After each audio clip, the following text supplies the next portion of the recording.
కాళ్ళు చేతులు కళ్ళు అన్నీ రెస్ట్ తీసుకున్నా మనం పుట్టినప్పుడు కానుండి మనం చనిపోయేంత వరకు రెస్ట్ లేకుండా పనిచేసే నిరంతరమైన అవయము గుండె.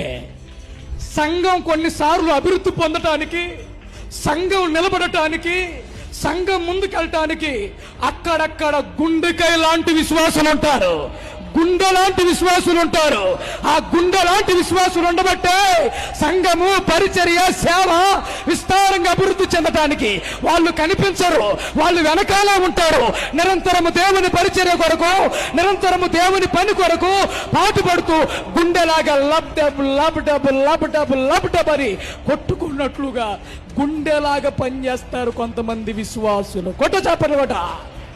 ఏ సంఘానికి వెళుతున్నావో విశ్వాసి, నీ సేవకుడు పరిచర్యలో, నీ సంఘ పరిచర్యలో కొన్ని అవయవాలు రెస్ట్ తీసుకున్నా గుండె మాత్రం పుట్టినప్పటి కానుండి మరణ ముగింపు వరకు కూడా గుండె రెస్ట్ తీసుకోకుండా ఎలా పనిచేస్తుందో సంఘములో గుండెకాయ లాంటి విశ్వాసులు కావాలి. గుండెలాగా పనిచేసేవారు రావాలి. ఎప్పుడైతే ఆ గుండెలాగా పనిచేసేవారు ఉంటారో ఆ సంఘము, ఆ పరిచర్య, ఆ సేవకుడు విస్తారమైన పరిచర్య చేయటానికి, ఆ సేవకుడు భూమిని దున్నటానికి, విస్తారమైన ఆత్మను సంపాదించడానికి సాధనముగా ఒక గుండెగా మారగలవా నా సోదరుడా, నా సోదరి, ఓ విశ్వాసి? గుండెలాగా పనిచేసే విశ్వాసులు కావాలి.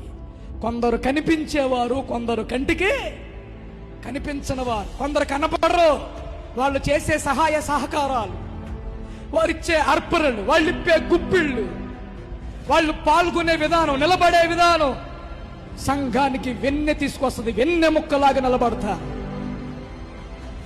సంఘం అంటే ఆషామాషి కాదు.